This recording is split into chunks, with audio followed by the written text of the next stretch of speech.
this was a wild year in college football. A lot of newness, right? You had the expanded playoff. We had the portal and NIL apparatuses start to kind of make their presence felt more than I think really ever before in the sport. And going into the year, for me at least, I felt a little bit apprehensive as to what we were going to experience. Because for me, one of the things that I love so much about college football, one of the things that we all love about college football that makes us love this sport more than the other professional sports is the sport has a soul. You know what I mean? Like there's some emotion to it. There's a certain vibe to it. There's a certain part of this that isn't super polished with a massive front office behind it, which, again, we're kind of starting to veer further away from that sort of model. But that's kind of where I'm going with this. I was nervous about the emotion, the soul of the sport, and what it would look like as we jumped into the heavy portal, heavy NIL, and 12-team model, which, again, starts to resemble a lot more of the professional model. And I left, I think, very pleasantly, not surprised, but I think very pleasantly grateful at what college football is right now and the way that it's, I think, kind of sticking its heels in the ground against some of these maybe more corporate ideals.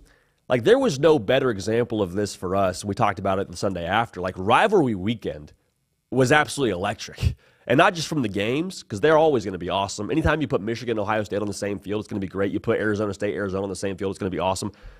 But, again, the emotion of it. You're worried, hey, these guys are changing jerseys, it feels like every other season. Are they still going to care about that school at the logo they have on the side of their helmet? Is that still going to matter to them that they go to Notre Dame? Is it still going to matter to them that they go to a USC, an Ole Miss, an LSU, wherever? And based on what happened, I'm not endorsing it necessarily, but based on the emotion we saw post-game, a lot of those rivalries, yeah, it still matters to these kids. There's still a soul within college football. We talk a lot about all these kids that make so much money, and y'all, I've said it before, I'm pro these kids getting paid what they're worth. This is not an anti-NIL take by any stretch of the imagination, but this is, I think, making sure we're all aligned. The soul of college football is still in a good place. There's still the emotion. There's still the care for these college kids that grew up going to Oklahoma games as a kid, and they go to Oklahoma and they walk on, and it means everything to them to be out there on that field wearing that crimson and cream. So that was my first takeaway. The other takeaway I had, as we look at kind of what this AP poll is presenting to us, Ohio State, we said it during the playoff, if they win the national championship, it will be the most legit national title run of all time when it comes to what they did in the playoff. That's only further validated by this AP poll, man. Like, Ohio State ranked number one. No does. They're the champs. But look at the four teams ranked behind them. Ohio State beat every team ranked in the top 5. They beat 6 of the teams ranked in the top 10. So if there's any conversation to be had around Ohio State and the validation around this year with the 12-team playoff, I know they've lost to Michigan, lost to Oregon. I get it. I hear it. But we can't retroactively change the rules and say, well, that national championship only counts, because it was the 4-team model. That 12-team model, we don't really give any mind to that. That national title to us doesn't count. You can't do that. It's like saying if Steph Curry didn't exist during the three-point line era, that he wouldn't be a great player. No, we don't do that. That's not what this is all about. And so the AP poll, again, further emphasizing what they did during the regular season, the teams that they beat. I think that's probably important, and I think, again, it further validates the idea that Ohio State, they were just a 1 of 1 this year, man. When they caught their stride, game, set, match. I want to go back to what we talked about with the portal, though. When you look at this top 25, this final top 25, a lot of teams, a lot of logos where you're like, they had success because of a portal ad here, or maybe they went pretty heavy on the portal, or maybe they kind of flipped the roster to a certain extent. Go back and check the transfer portal team rankings at all3.com. 11 of those teams that were ranked in the top 25 of the transfer portal rankings finished in the top 25 of the AP poll. Coincidence? I think not. I think this is just further validation if you are talking about the way that rosters are evolving and moving and shaking. Like, the transfer portal is continuing to show itself as a non-negotiable. You don't have to major in the portal, but you better participate.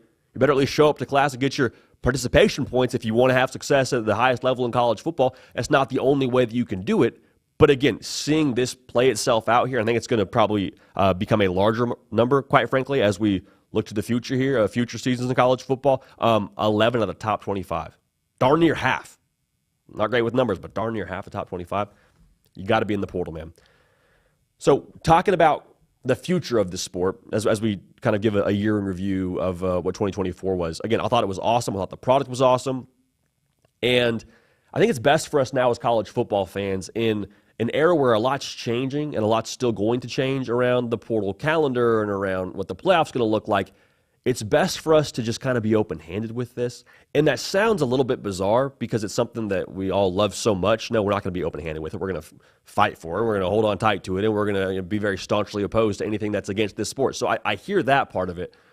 But what I would also say is let's enjoy the fact that the game is in a spot where it's getting a lot of exposure, which, again, I'm not the guy talking about TV ratings and revenue and all that. That's not really my take. But I do think the fact that college football, again, still has that emotion, still has that soul, and now more people are getting to see that as it evolves.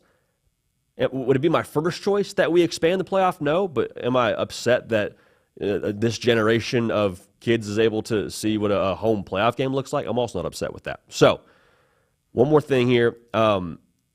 This year to me was a lot like one movie from a series. I like movie series as much as the next guy. Harry Potter, Lord of the Rings, I mean, you name it. This was just one movie. I thought it was a good movie. I enjoyed it. You could argue this was one of the first movies of a new era in this series. But where we are right now and where we're going to be in 3 years, very, very different.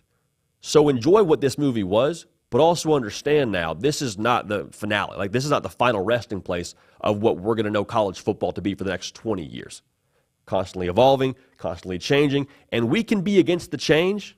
I'm not saying that's the wrong take to have, but I do think it's okay for us to say, you know what, as long as those things that make college football still unique from every other sport on the face of planet Earth and still makes it the best sport on the face of planet Earth, we're cool with that. We're cool with that, and I'm still cool with that. Curious to hear your thoughts, though. Get at me in the comment section, at me on Twitter, Instagram, at JD PicKell. Let me know just your overall take on the AP poll and your take on the year that was in the greatest sport, again, on the face of planet Earth.